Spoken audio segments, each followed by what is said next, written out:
तो आज हम डिफ्रेंशिएट करेंगे stars, planets, moons and satellites को। जैसे कि हम ग्रेविटेशन चैप्टर को हमने ख़त्म किया है, तो लास्ट लेक्चर हमारा था motion of planets and satellites के ऊपर। इसके ऊपर, इस टॉपिक के ऊपर हमारा लास्ट लेक्चर था। तो उसके बाद आपको चाहिए ये जानना पड़ेगा आपको कि डिफरेंस क्या है स्टार्स में, प्लैनेट्स में, इसी तरह मून्स क्या होते हैं, ठीक है, और सैटेलाइट्स क्या होते हैं, ठीक है, और ये मतलब उन सब के क्या क्या काम होते हैं या हम कैसे जानेंगे इन सब चीज़ों को। ये थोड़ा कंसेप्चुअल भी है, थोड़ा इम्पोर्टेंट और मतलब जनरल सा टॉपिक है, क्योंकि हमने मोशन, वो प्लैनेट्स या वगैरह स्टार्स या मून्स या सैटेलाइट्स जो होते हैं उन सब के मोशन हमने डिस्कस किए लास्ट लेक्चर में। तो ये लेक्चर उसका मतलब हम प्रोसीड कर रहे हैं उस लेक्चर को। Stars are actually the combination of very hot gases, ठीक है, मतलब जब हम गैसेस को इतना गर्म करें या इतना टेम्परेचर दें हम गैसेस को कि वो प्लाज्मा में या वो आयनाइज हो जाए और प्लाज्मा में तब्दील हो जाए, ठीक है। We give very high temperature to gases, okay, and the gases just becomes ionized, that becomes plasma, that the connection and the combination of that plasma makes stars, okay। stars बनते हैं plasma से, plasma बनता है मतलब जब हम ज़्यादा heat दे दें ना गैसेस को और वो आयनाइज हो जाए, मतलब 1000 डिग्री सेंटीग्रेड या 1000 डिग्री केल्विन, लाइक स्टार्स जो होते हैं,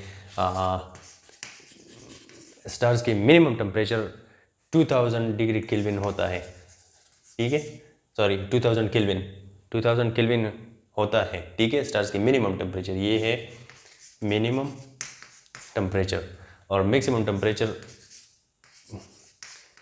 स्टार्स के होते हैं 40,000 केल्विन। 40,000 केल्विन मैक्सिमम टेम्परेचर होता है स्टार्स के, और 2000 केल्विन जो होता है ये मिनिमम टेम्परेचर होता है। तो इसका मतलब ये हुआ कि जब 2000 केल्विन टेम्परेचर हम दे दें गैसेस को, the gases becomes plasma and that plasma is actually a star, okay।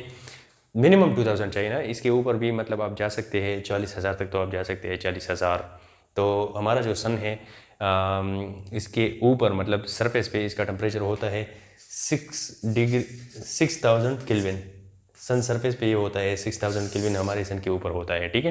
तो ये 2000 और 40,000 के दरमियान आ जाता है। तो ये भी मतलब एक स्टार है, और हमको इसलिए नज़र आता है थोड़ा मतलब बड़ा और हार्ड नज़र आता है, क्योंकि ये हमारे अर्थ को जो है ना, अर्थ तो बहुत ज़्यादा नज़दीक है, तकरीबन 149 मोर देन 149 मिलियन किलोमीटर। इसी तरह स्टार जो होते हैं ये किसी दूसरी ऑब्जेक्ट से मतलब रिवोल्यूशन नहीं करता, ये अपनी गिर्द महवर में, अपनी महवर में मतलब घूमती है, रोटेशन करती है, लेकिन रिवोल्यूशन इसका नहीं होता किसी दूसरी ऑब्जेक्ट से। अपनी जो गैलेक्सी है ना, लाइक हमारा जो सन है ये मिल्की वे गैलेक्सी में है, तो मिल्की वे गैलेक्सी में ये मतलब मोशन तो करता है, क्योंकि ये कुरान शरीफ से साबित है। सूरत यासीन में अल्लाह ताला फरमाता है कि कुल्लुन फी फलकी यस्बहून, तो मोशन तो ये करता है मतलब गैलेक्सी में, लेकिन किसी दूसरे ऑब्जेक्ट्स में, किसी दूसरे ऑब्जेक्ट से ये रिवोल्यूशन नहीं करता, ठीक है, जैसे कि प्लैनेट्स करते हैं। प्लैनेट्स के कैरेक्टरिस्टिक्स में हम डिस्कस करेंगे, ठीक है। अब हम आ जाते हैं प्लैनेट्स पे। तो प्लैनेट्स मतलब ये भी एस्ट्रोनॉमिकल ऑब्जेक्ट्स होते हैं, ठीक है, और ये एक्चुअली रिवोल्यूशन करते हैं स्टार्स से। स्टार रिवोल्यूशन नहीं करता किसी दूसरे ऑब्जेक्ट से, ठीक है, और ये प्लैनेट जो होते हैं ये रिवोल्यूशन करें दूसरे ऑब्जेक्ट से। दूसरे ऑब्जेक्ट से मुराद स्टार्स है, ये स्टार्स से मतलब स्टार्स के इर्द गिर्द रिवोल्यूशन करते हैं। जैसे कि हमारा अर्थ जो है ये सन से मतलब इर्द गिर्द घूम रही है, इसी तरह हमारे सोलर सिस्टम में जो बाकी 8 या 7 प्लैनेट्स है वो सब सारे के सारे मतलब घूमते हैं ना, रिवोल्यूशन करती है, अपनी गिर्द भी रोटेशन भी करती है, और रोटेशन के साथ साथ सन के गिर्द भी घूमती है। तो अगर घूम रही है वो सारे के सारे, तो ये हो गए फिर प्लैनेट्स के कैरेक्टरिस्टिक्स में क्या होता है कि ये रिवोल्यूशन करते हैं, ये सारे के सारे रिवोल्यूशन करते हैं एक स्टार के इर्द गिर्द, ठीक है, और ये इसका टेम्परेचर जो है मतलब कम होता है, स्टार से बहुत कम होते हैं, ठीक है। और हमारा जो अर्थ है ये एक प्लेनेट है, इसी तरह जो और प्लैनेट्स हैं हमारे सोलर सिस्टम में। इसके साथ मुझे एक वर्ड याद आ गया, मैं अब लिखूंगा, आप वो याद करेंगे तो आपको पता लग जाएगा कि हमारे सोलर सिस्टम में टोटल 8 प्लैनेट्स है, ठीक है, और उन सब के सीक्वेंस आपको भी मतलब याद रहेगा कि सीक्वेंस क्या है उन सब प्लैनेट्स का, मतलब स्टार के करीब कौन सा है, फिर दूसरे नंबर पर कौन सा है, तीसरे नंबर पर कौन सा है, और लास्ट में कौन सा है, ठीक है। तो वो आप याद भी रखेंगे। वो वर्ड है एम, वेम, जे, सन। एम, वेम, जे, सन, ठीक है।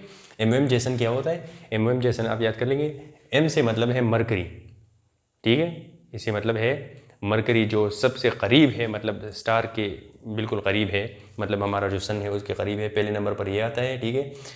वेम वी का मतलब है वेनस, ठीक है, और ई का मतलब है अर्थ। हमारा जो अर्थ है ये तीसरे नंबर पर आता है, जमीन मतलब सूरज से तीसरे नंबर पर है, ठीक है। और फिर है मार्स, ये 2 एम आती है, तो पहले आप याद कर लीजिए मरकरी होगा, ठीक है, और मतलब जो दूसरा एम होता है ये मार्स होगा फिर, ठीक है। और जो जुपिटर है, सैटर्न है, यूरेनस है और नेपच्यून है, ये 8 सैयारे हैं, ये 8 प्लैनेट्स हैं हमारे सोलर सिस्टम में। इसी तरह मून्स जो है, मून्स भी मून्स और सैटेलाइट्स, इन दोनों को मैं कंपेयर करूंगा तो मून्स और सैटेलाइट्स में इतना डिफरेंस है कि मून्स भी सैटेलाइट्स होते हैं, सैटेलाइट्स तो सैटेलाइट्स हैं, लेकिन मून्स नेचुरल सैटेलाइट्स होते हैं, ठीक है। सैटेलाइट्स के एक्चुअली 2 काइंड्स है, एक नेचुरल सैटेलाइट्स होते हैं, एक आर्टिफिशियल सैटेलाइट्स होते हैं। तो जो नेचुरल सैटेलाइट्स होते हैं वो मून्स है, ठीक है, मतलब हर एक सैयारा जो होता है, या हर एक की ज़रूरत नहीं है कि हर एक के पास हो, क्योंकि ये 2 जो हैं एम वेम मरकरी और वेनस जो है, इन दोनों के पास मून्स नहीं है, ठीक है। और बाकी सब जो 6 सैयारे हैं उन सब के साथ अपने मून्स होते हैं, ठीक है। हमारा अर्थ जो है इसके साथ एक मून है जो आप देख सकते हैं, मतलब रात को या दिन को। मरकरी है, सॉरी मार्स है या जुपिटर है, जुपिटर के साथ मेरे ख्याल में अभी तक 52 से ज़्यादा मून्स मतलब आ गई है, डिस्कवर हो गई है, ठीक है। इसी तरह सैटर्न के पास है, यूरेनस के पास है, नेपच्यून के पास अपनी मून्स है, ठीक है। तो ये मून्स जो है ये नेचुरल सैटेलाइट्स होते हैं और इन सब के बहुत बड़े किरदार होते हैं हमारे जो सोलर सिस्टम है, या हमारा जो ज़िंदगी है, या हमारा जो मतलब अर्थ या सैयारे है, इन सब के किरदार में मून्स के बहुत बड़े किरदार होते हैं, ठीक है। जैसे कि हमारे मतलब अर्थ में जो मतलब जो मौजें जो वेव्स पैदा हो रही है ना वाटर में, ये सब ये मून की वजह से है, ठीक है।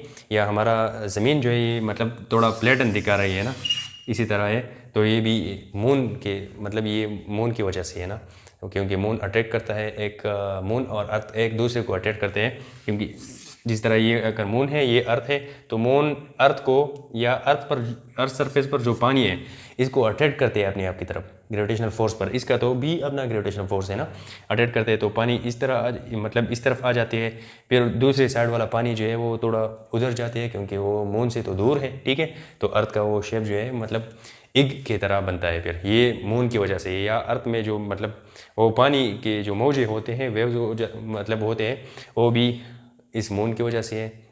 इसी तरह हमारे बहुत सारे फ़ायदे हैं नेचुरल सैटेलाइट्स के। और आर्टिफिशियल सैटेलाइट जो होते हैं ये मतलब हम खुद बनाते हैं, साइंसदान वगैरह टेक्नोलॉजी वाली जो है, या स्पेस जितनी भी ऑर्गेनाइजेशन है, नासा है या जो भी है, मतलब वो सैटेलाइट्स बनाते हैं और स्पेस में भेजते हैं। ये हम क्यों भेजते हैं, क्यों बनाते हैं, तो उन सब का अपना किरदार होता है, ठीक है।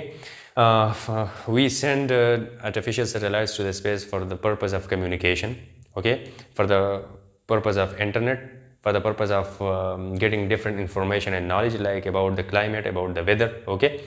And different satellites like Hubble telescope जो है ना, Hubble space telescope, ये this is a kind of satellite, okay. We send such type of telescopes and such type of satellite to bring information and to capture different other planets, different other satellites, different other moons, different other stars like that, okay. So we use different satellites for the mean of different purposes. इसी तरह inter space system भी एक satellite है, ठीक है। और Russia का एक सैटेलाइट है, रशियन मीर स्पेस स्टेशन, उनकी भी एक सैटेलाइट है, उन्होंने भेजा है स्पेस में, ठीक है। सबसे पहला सैटेलाइट जो था वो 1957 में सोवियत यूनियन इस ऑर्गेनाइजेशन ने सबसे पहला सैटेलाइट, आर्टिफिशियल सैटेलाइट जो था वो स्पेस में भेजा था 1957, ठीक है। इस डेट को आप याद रखिएगा कि आपके काम में आ जाएगा फिर टेस्ट या वगैरह जितने भी जनरल नॉलेज वगैरह होते हैं उनमें। इसी तरह सैटेलाइट्स के एक और कैरेक्टरिस्टिक्स ये है कि ये अपने प्लेनेट के गिर्द चक्कर लगाएंगी, ठीक है। और जिधर हम भी मतलब सेंड करते हैं उनको, तो ये वहाँ पर होंगे और हमें इंफॉर्मेशन देंगे, ठीक है। So this was just the short concept and difference among these all objects, celestial objects, okay. I wanted to share with you. Actually, this is not the part of the lecture.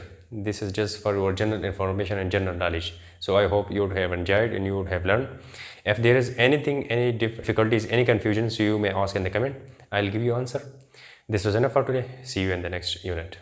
Thank you.